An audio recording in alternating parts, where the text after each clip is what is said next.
Mesdames, Messieurs, bonsoir. Les titres du journal. Le président de la République lance un projet d'autonomisation des femmes. Il vient d'inaugurer un centre de financement de microcrédit à Ratoma. Les temps forts de la cérémonie, c'est dans ce journal. C'est parti pour le brevet d'études de premier cycle. 100 800 candidats sont retenus pour affronter ces examens. Tolérance zéro, c'est le mot d'ordre pour éviter toute irrégularité. L'écotourisme, la Guinée dispose des sites encore méconnus du grand public. À Kindia, les eaux de Kilissi, un site qui allie tradition et modernité, ouvre ses portes aux visiteurs. C'est tout pour les titres. Dans quelques instants, les détails. Bonsoir à tous et bienvenue dans ce journal. Le président de la République a procédé ce matin à l'ouverture officielle de la mutuelle financière africaine de la commune de Ratoma. L'objectif étant d'appuyer les femmes de cette commune à travers un microcrédit, ceci en vue de leur autonomisation. Plusieurs personnalités guinéennes et étrangères ont rehaussé de leur présence cette cérémonie. Sanassi Keita. L'une des ambitions fondamentales inscrites dans le programme de société du président de la République est bel et bien l'autonomisation des femmes à travers l'appui au microcrédit. Et justement, c'est pourquoi Professeur Alpha Condé est venu ce lundi 27 juillet 2015 dans la commune de Ratoma. Objectif, procéder à l'ouverture officielle de la MUFA, mutuelle financière des femmes africaines, parrainée par Afriland First Bank. Nombreuses sont les personnalités guinéennes et étrangères qui ont rehaussé de leur présence cette cérémonie. Une occasion mise à profit par la présidente du conseil d'administration de la MUFA de Ratoma de rendre un vibrant hommage au chef de l'État pour l'opportunité offerte à la Guinéenne de se prendre en charge et de sortir durablement du cercle de la pauvreté par la création permanente de la richesse à travers le modèle MCD MUFA. Soyez rassurés que nous porterons haut le flambeau du modèle MCD MUFA dans notre beau pays, car nous avons compris et assimilé la place prépondérante de l'épargne et du remboursement du crédit dans le processus de création de la richesse et du développement. Nous exhortons nos sœurs des MIFA en gestation, Dixine, Kaloum et toutes les régions de la Guinée d'accélérer le processus de mise en place de leur MIFA pour nous sortir de la précarité avec le parrainage d'Afriland First Bank. Au regard de l'engouement des femmes de la commune de Ratoma face à la mise en place de cette MIFA et de l'intérêt que cela revêt, le parrain international du modèle MC2 est tout simplement ravi de la volonté affichée par elle avec pour slogan « Ensemble, nous vaincrons la pauvreté ». Je voudrais maintenant me tourner vers vous, chères femmes dynamiques de Ratoma. En vous mettant ensemble pour créer votre MIFA, vous célébrez la victoire de la richesse collective sur la richesse individuelle. Vous montrez que seul on va vite, mais qu'ensemble on va loin. Je sais que vous irez loin, car vous cheminez ensemble, vous avancez ensemble. Ainsi, vous allez devenir ensemble riches. Vive les femmes de Ratoma. Pour le président de la République, la première expérience avec la mise en place du microcrédit pour les femmes n'a presque pas enregistré des résultats satisfaisants. Aujourd'hui, Professeur Alpha Condé a bon espoir avec l'expérience camerounaise mise en place en Guinée par Dr Paul Fokam. Le tout avec l'appui technique de Afriland First Bank. Nous avons voulu essayer le microcrédit pour les femmes et les jeunes. Ça a été un échec parce que le microcrédit n'a pas atteint les coûts qu'elle devait atteindre et les gens aussi n'ont pas très bien compris. Nous avons cherché comment aider les femmes et les jeunes en faisant en sorte que le microcrédit arrive effectivement aux personnes les plus démunies. Ça n'a pas été facile. Nous avons écouté M. Paul Fokam et vu son expérience au Cameroun. Nous avons donc essayé de tenter cette expérience-là. Et nous espérons, nous souhaitons que cette expérience-là soit une réussite. Elle doit combiner à la fois la volonté individuelle et la volonté collective. Il faut que les femmes apprennent qu'elles doivent apporter une petite contribution elles-mêmes pour recevoir un crédit. Et moi, j'ai confiance aux femmes, parce qu'il a été démontré dans le monde entier que les femmes remboursent ces crédits à au moins un taux de 95%, ce qui n'est pas tout à fait le cas de nous, les hommes. Donc je suis convaincu que les femmes guinéennes vont s'approprier les MIFA et les MCD pour en faire leur propre instrument de sortir de la pauvreté. Mais il est important que nos sœurs intellectuelles expliquent mieux à nos sœurs qui n'ont pas eu la chance d'aller à l'école qu'est-ce que le MIFA, pour qu'elles comprennent, parce que nous voulons que l'ensemble des femmes puissent bénéficier des MIFA, particulièrement les femmes de l'intérieur. Et nous sommes prêts à accompagner la Freeland Bank pour faire en sorte que les taux de crédit soient très bas. Un chèque d'1 milliard de francs guinéens a été mis à la disposition des femmes de la commune de Ratoma par Afriland First Bank comme fonds de roulement de leur banque. Geste suivi des cadeaux de ces femmes offerts au président de la République et au parrain international du modèle MC2. Le tout couronné par cette coupe du cordon inaugural de la MIFA par Professeur Alpha Condé pour annoncer son ouverture officielle au profit des femmes de la commune de Ratoma. Encore dans l'agenda du chef de l'État du Breka, professeur Alpha Condé a visité les sous-préfectures de Badi, Tondon et Falesade. À tous ces niveaux, professeur Alpha Condé a parlé de paix, d'unité nationale et de vigilance dans la lutte contre Ebola. Avant de quitter les 3 sous-préfectures, le chef de l'État a retenu quelques actions communautaires. Le point avec Ibrahim Keita.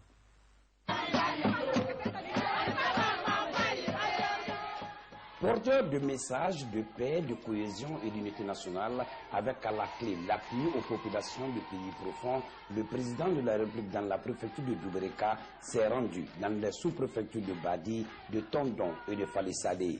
Partout, c'était de la liesse populaire, des femmes, des jeunes et la notabilité engagés pour soutenir la politique du changement du chef de l'État. Une politique qui, en moins de 5 ans, a donné une autre image à la Guinée. Dans ces sous-préfectures agro-pastorales, les populations, à travers des chants et danses, ont magnifié les actes du président de la République, professeur Alpha Condé, en faveur des populations, cela à travers tous les pays. Des actes tels que l'appui au monde paysan par la mise à disposition des intrants et des outils agricoles, les bénéfices de la délocalisation de la fête de l'indépendance, la construction des centaines de kilomètres de bitume et de pistes rurales, la réalisation du barrage hydroélectrique de Kaleta et bien d'autres actions à l'actif du chef de l'État. À Badi, Tondon et Falesade, c'est un président de la République souriant qui s'est mêlé à la foule pour leur prouver son attachement. À travers un dialogue franc, les populations des localités visitées ont exprimé leur inquiétude face à quelques problèmes qui les assaillent. Le manque de routes d'accès, d'ouvrages de franchissement et de courant électrique malgré la présence du barrage Kaleta dans la sous-préfecture de Tondon ont été entre autres problèmes évoqués. Le président de la République a promis aux populations de Badi, de Tondon et de Falesade la prise en compte des problèmes posés. Il en a profité pour en ajouter d'autres comme la construction de marchés modernes. S'agissant de l'électricité, professeur Alpha Condé est parti droit au but. Photo Bimbalati, à la 15 août. Là-bas, à nous Tondon, à nous Badi et courant c'est moi. Kene, moi Koulon, courant qui fait maintenant Fabé, Alba Makina. Fonga c'est un ministre Moroni. Courant no masikadi di fallait ça di. Nate mun no ma ko de, anu ma kanu mun no tsinde. Ou bien kanu ba après. Mona la yi to mo parce que nana am tu fala fonga là-bas. Moi mon fou de fallait faire obé. Maintenant on t'a fala mo obé. Lampadaire t'en fa ba do ba la gere t'en décider ou lampadaire t'en mubuma. Kamoli beli abeli ma lampadaire. Nata on besoin wa mo ri. Bas ginda gina super bring. Et bien lampadaire se tomane. No ba la gere o fore gbera. Nous allons faire une guerre, nous faisons la base Guinée à nous foutane. Halati, le mois de septembre, sous-préfecture Guinée à la base Guinée, nous foutons et faisons une à la padelle surtout Halati.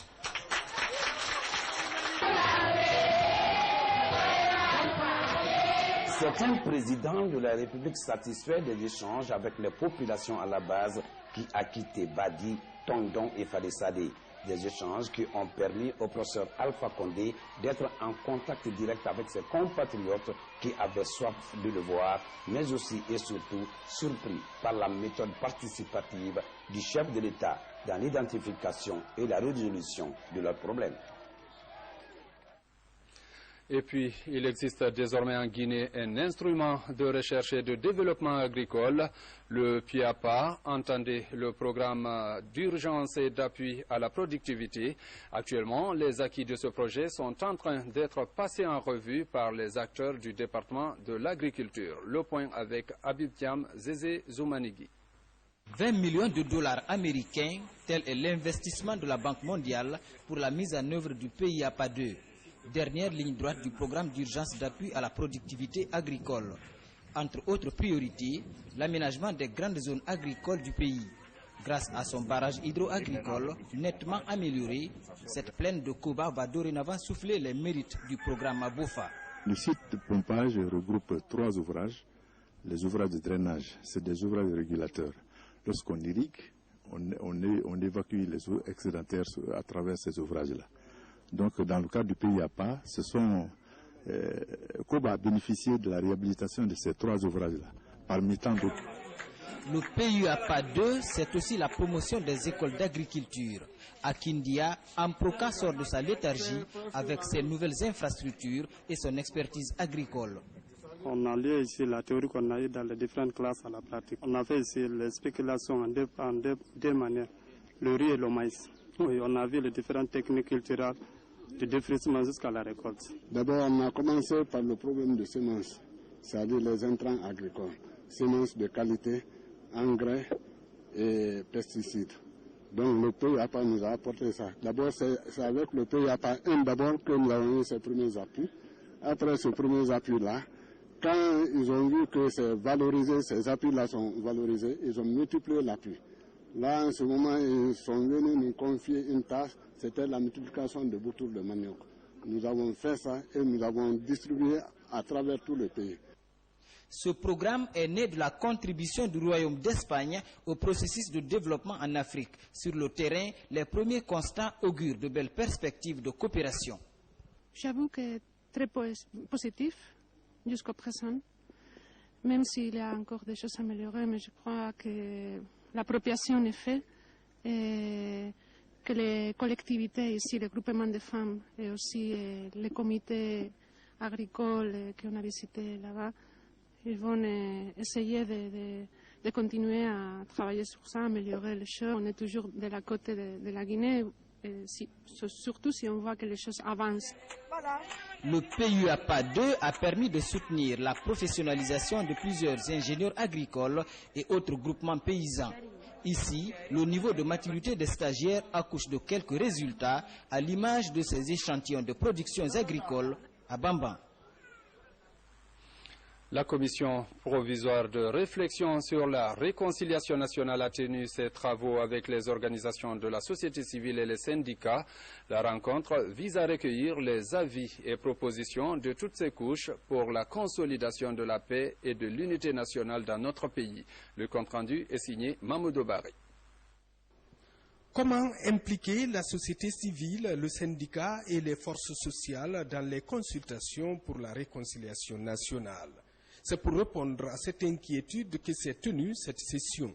Elle participe au renforcement du processus de réconciliation initié par la commission provisoire de réflexion sur la réconciliation nationale en Guinée.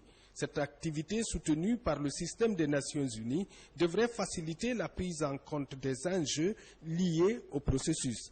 Il s'agit d'améliorer la perception des acteurs concernés sur les défis liés à la réconciliation nationale.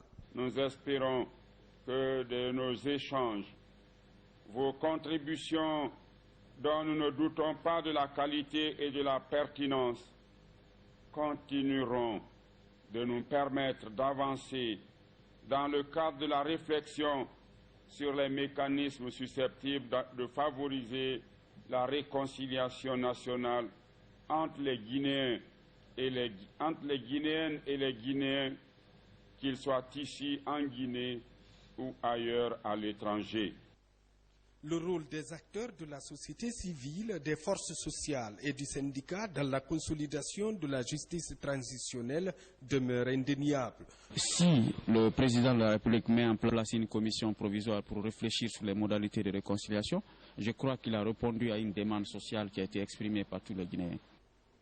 L'écoute des parties prenantes des populations guinéennes est une nécessité pour une véritable prise en compte des préoccupations des uns et des autres. On a besoin d'une réconciliation aiguë entre les Guinéens afin que les victimes et les bourreaux se parlent, parce que depuis 1958 jusqu'à nos jours, il y a eu beaucoup de cas de violation des droits de l'homme, beaucoup d'injustices. Il n'y a jamais eu une véritable justice pouvant permettre aux victimes d'être rétablies dans leurs droits. Donc, faire de la question de la réconciliation vraiment une question d'intérêt national, ça nous réjouit parce que ça permettra vraiment à ces victimes-là de se réconcilier avec leurs bourreaux à travers, par exemple, une justice transitionnelle. Ces consultations nationales déboucheront à coup sûr sur un diagnostic réel des questions liées à la réconciliation nationale, car recueillir les avis et propositions constitue l'étape primordiale du processus.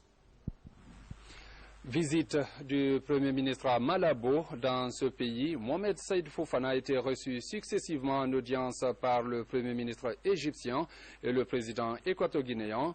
Les différents entretiens ont porté sur le raffermissement des liens d'amitié entre la Guinée et ces deux pays. Le point avec Adi Kamara. En marge des travaux de la conférence internationale sur la lutte de l'Afrique contre Ebola tenue à Malabo, le Premier ministre guinéen a rencontré son homologue égyptien. Mohamed Saïd Fofana et Ibrahim Mahalab ont longuement parlé du renforcement des liens d'amitié et de coopération entre nos deux pays à travers la formation des cadres dans divers domaines. Au nom du chef de l'État, le professeur Alpha Condé, le Premier ministre Fofana a remercié le peuple et le gouvernement égyptien pour les efforts consentis dans le cadre de la lutte contre Ebola chez nous. Ibrahim Mahalab a aussi réitéré la volonté du gouvernement égyptien d'œuvrer dans le sens de la promotion de la santé publique en Guinée. Dès après cette audience, le Premier ministre a rencontré le président de la Guinée équatoriale. Mohamed Saïd Fofana était porteur du message du professeur Alpha Condé à l'endroit du président Obiang Nguema Bassongo. Occasion pour les deux personnalités d'exalter la qualité des relations entre la République de Guinée et la Guinée équatoriale. Examens nationaux, tout d'abord au niveau de l'enseignement technique professionnel. Plus de 9000 candidats ont affronté ce lundi les épreuves théoriques de sortie. Albert Damantan Camara, le ministre de tutelle, était du côté de l'Abbé pour le lancement de ces épreuves. Le déroulement de ce concours avec Moussa Komara. Le complexe École normale d'instituteurs, le centre de formation professionnelle de l'Abbé. Ce lundi matin, les élèves candidats affrontent les premières épreuves des examens de sortie pour la session 2015. Dans la région administrative de l'Abbé, ils sont plus de 500 candidats, dont 405 filles. Le ministre de l'enseignement technique professionnel lance les premières épreuves de français. Les candidats n'en trouvent pas difficile. C'est un peu abordable. On compte se débrouiller. Malheureusement, comme l'examen ne reconnaît pas la valeur d'un élève, mais quand même, on continue comme ça, nous pouvons avancer. L'enseignement général, l'infirmier d'État, sage-femme, agent de santé communautaire, chaudronnerie et la mécanique auto sont les filières enseignées aux écoles professionnelles publiques de l'Abbé. Nous avons commencé à prendre des dispositions administratives en ce qui concerne la désignation des surveillants qui doivent encadrer les candidats dans les salles de classe. Nous avons mis en place également la création du jury de chefs de centre qui ont la charge de moraliser les examens dans les différents centres. Nous avons également les agents de sécurité qui sont postés à des différents endroits et qui empêchent, n'est-ce pas, l'entrée des sacs, des effets, qui font une première fouille à la rentrée des candidats. Dans les 3 centres visités, le ministre de l'enseignement technique professionnel se réjouit de l'organisation. Il invite ses cadres à la promotion de l'excellence. Comme d'habitude, à l'instar de nos frères du MEPU, c'est la tolérance zéro avec des consignes strictes cette année, l'interdiction de téléphone portable et d'autres mesures qui entourent ce type d'examen pour permettre à l'évaluation d'être effectivement le reflet de ce que valent les apprenants dans leurs différents cursus. Et ceci étant, je compte aussi sur l'engagement et le professionnalisme de toutes les équipes d'encadrement pour faire de telle sorte que tout se passe dans des conditions les meilleures. Ces dernières années, le nombre d'apprenants et de filières a augmenté dans les écoles professionnelles du pays. Cette année, ils sont plus de 9000 candidats, dont 6312 filles, publiques comme privées sur toute l'étendue du territoire national. Le 3 août prochain, ces candidats vont aborder les épreuves pratiques. Et du côté de l'enseignement préuniversitaire également, lancement sur toute l'étendue du territoire du BEPC. Plus de 100 000 candidats sont retenus pour cette session. Après Tanene où il a présidé au lancement des épreuves, le ministre Amadou Kourouma sillonne actuellement les centres d'examen de l'intérieur du pays. Question pour lui de procéder à l'évaluation du dispositif de sécurisation établi par son département. Compte rendu, Amadou Touré. 4 collèges ruraux forment le centre de brevet d'études du premier cycle de Tanene avec 354 candidats. Et c'est là que le ministre de l'enseignement préuniversitaire et de l'alphabétisation a choisi pour le lancement de l'épreuve de rédaction. Sur le plan national, 100 812 candidats, dont 38 637 filles, sont décidés de troquer le kaki contre le bleu-blanc cette année. Pour le réaliser, ils doivent compétir dans 9 matières pendant 5 jours. L'objectif du gouvernement n'est pas de recaler. L'objectif du gouvernement est de faire en sorte que les gens méritent le passage. Le président de la République s'est véritablement investi pendant ces 5 années pour que notre école change. On est en train de se battre pour qu'elle change. Et aujourd'hui, ceux qui sont les principaux concernés dans ce changement, c'est d'abord les élèves. Cette année, nous sommes allés, nous avons fait quoi? Nous avons travaillé pour qu'il y ait multiples sujets. Il y a 2 sujets. Dans tous les centres, dans toutes les DP, dans tous les îlots où vous pouvez enseigner, il y a au moins 2 enveloppes par matière.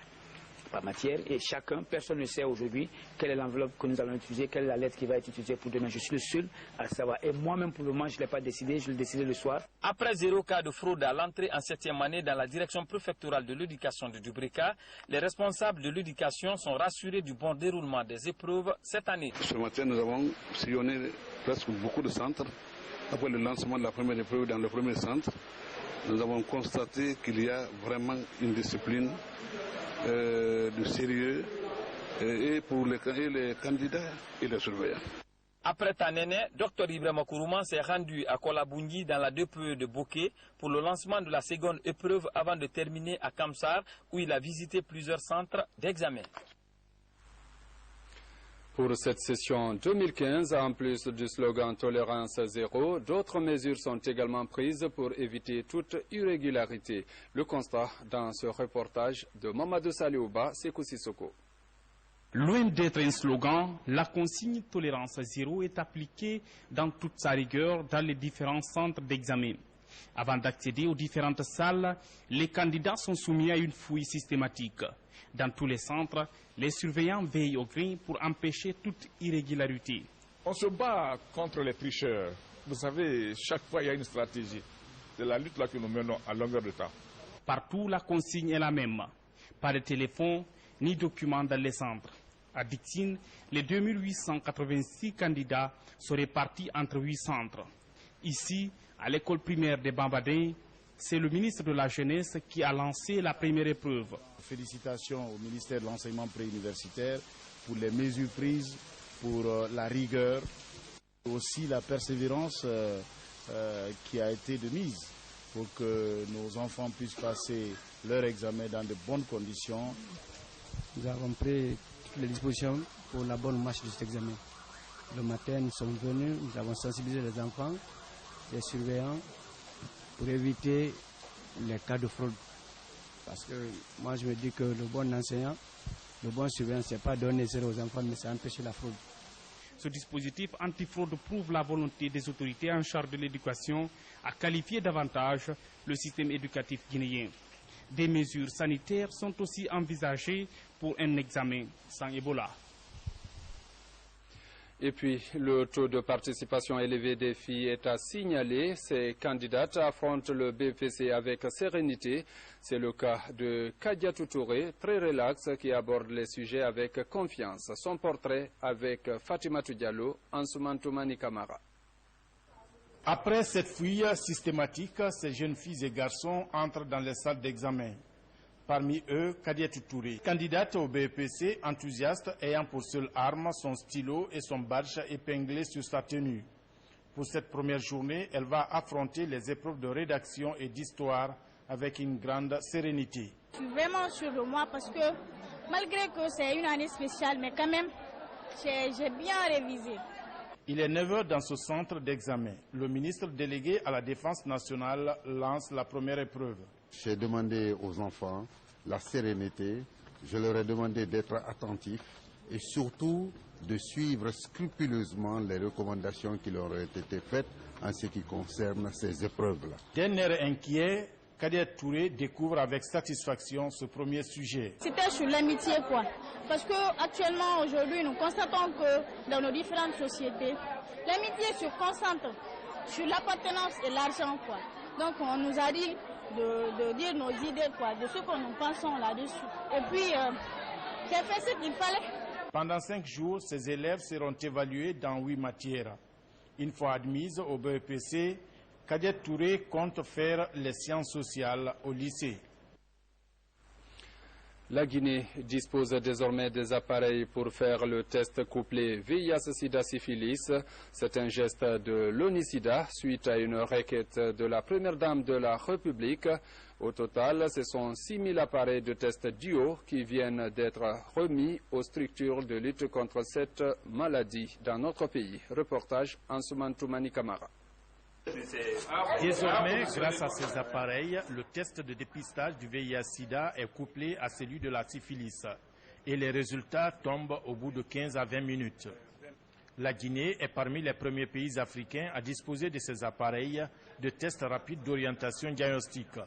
Cet effort est à l'actif de la première dame de la République, engagée dans une coalition des épouses des chefs d'État du continent pour lutter contre le VIH-Sida.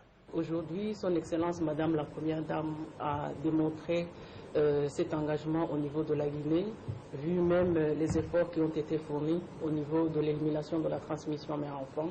Et les indicateurs aussi le montrent très bien. Et nous pensons très bien qu'au niveau des activités qui vont se poursuivre les 3 prochaines années, comme le cadre stratégique national, c'est jusqu'en 2017, nous savons très bien que l'implication de la Première Dame va faire en sorte qu'on puisse atteindre les cibles de l'accélération de la transmission mère-enfant.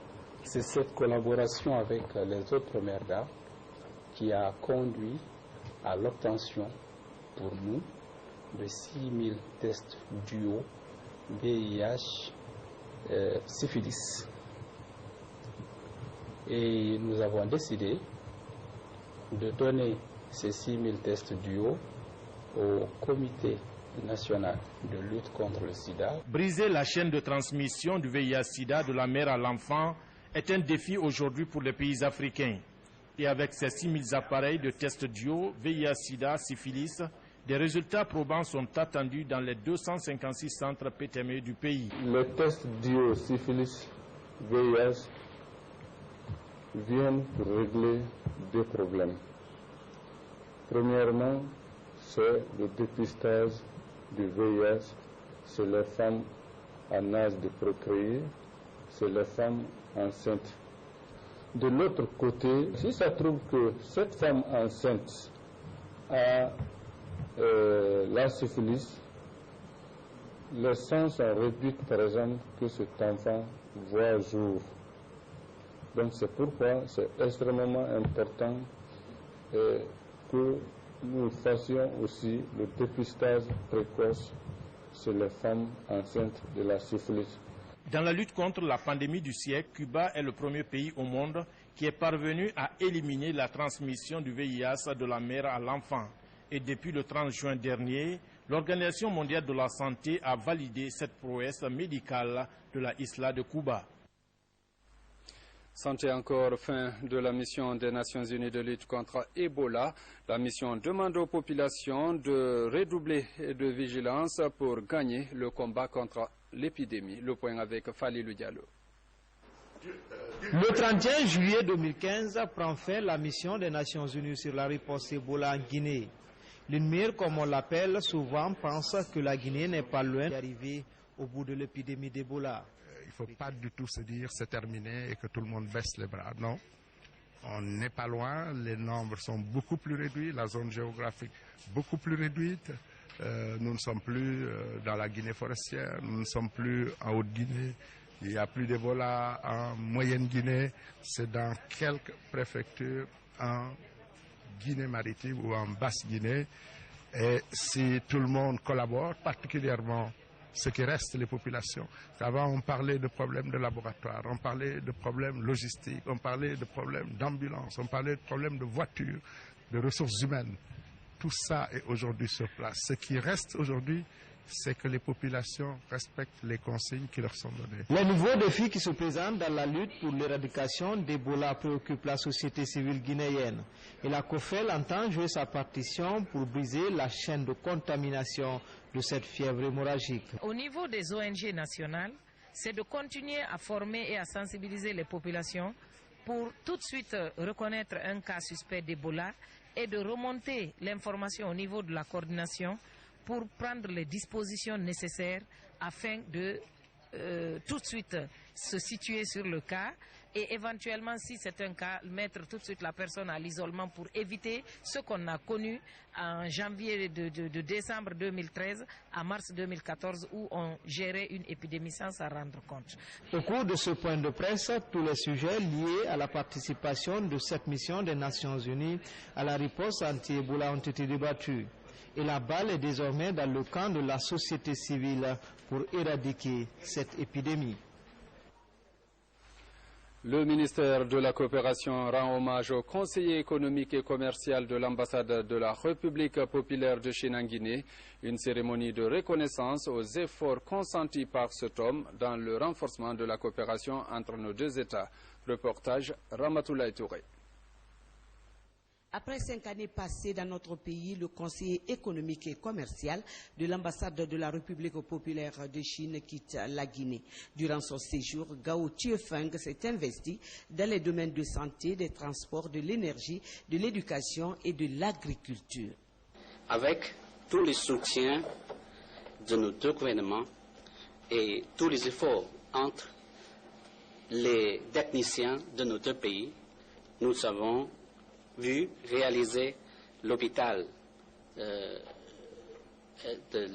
l'amitié sino-guinéenne et le stade Nongo. Et nous avons formé plus de 900 techniciens et fonctionnaires guinéens. Et nos entreprises chinoises ont fini les travaux de Galida et l'extension des lignes électriques. Pour le ministre de la Coopération, le bilan du conseiller économique et commercial de Chine est globalement positif.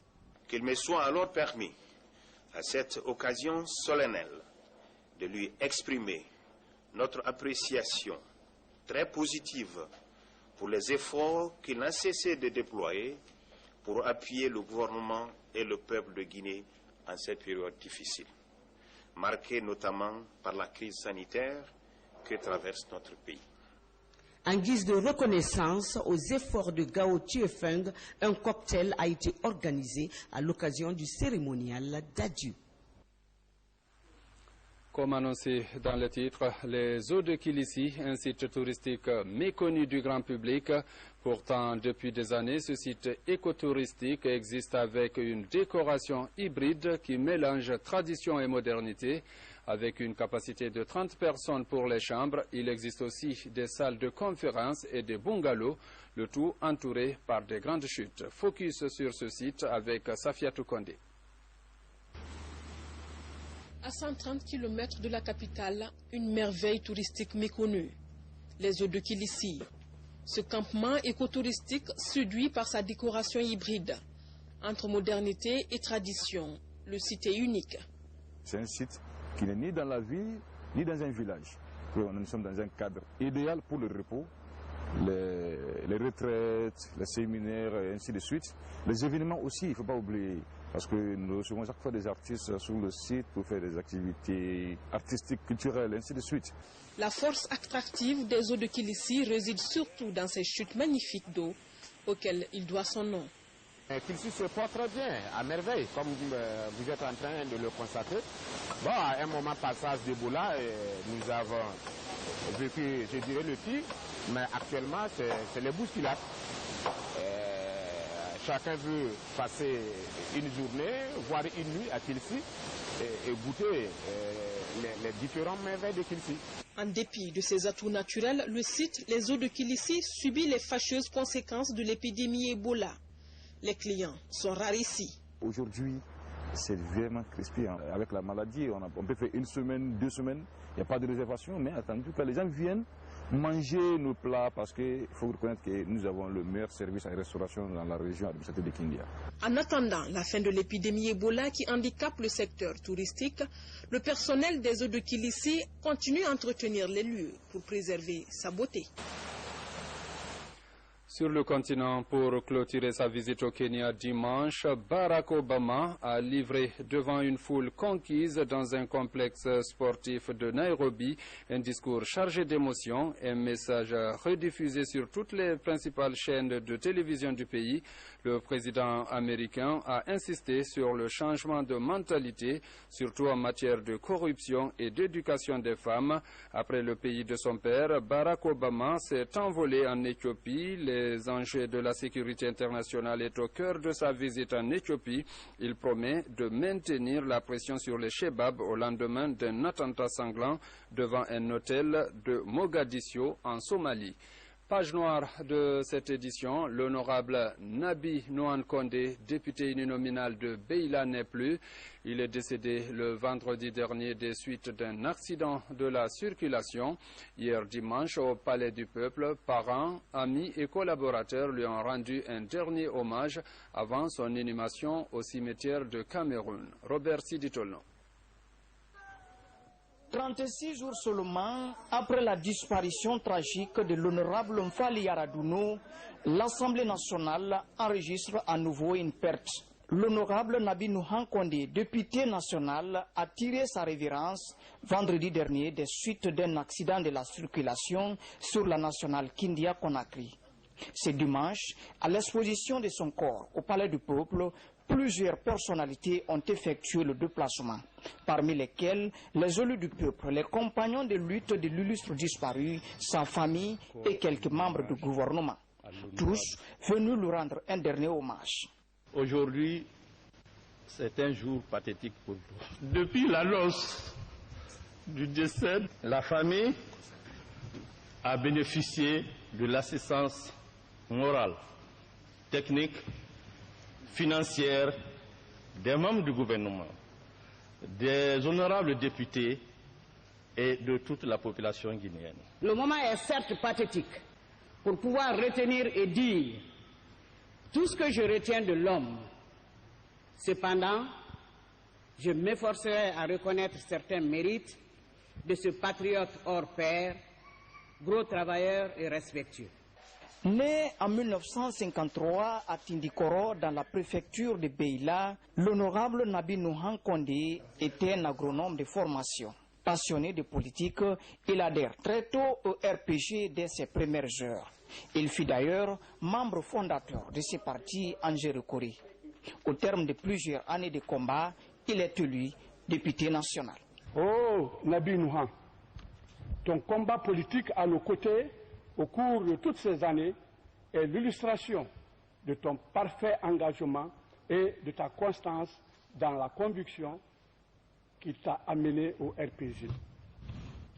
Ta détermination à porter au pouvoir le parti pour lequel tu as œuvré sans relâche dans des situations très difficiles est une leçon pour la jeunesse consciente de Guinée. C'est la deuxième perte au sein des députés de la 3e législature. L'honorable Nohan s'en va, laissant derrière lui une veuve et 8 enfants. Paix à l'âme de l'illustre disparu, et puis ce communiqué du ministère de la fonction publique et de la réforme de l'État et de la modernisation de l'administration dans le cadre des réformes engagées par le gouvernement de la Troisième République.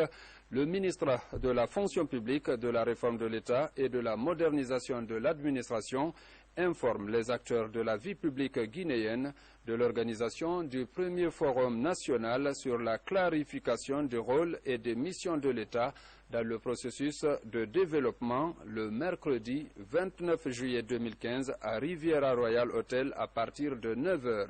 Mesdames et messieurs, c'est tout pour ce journal. Merci de l'avoir suivi et bonne suite de programme sur la RTG.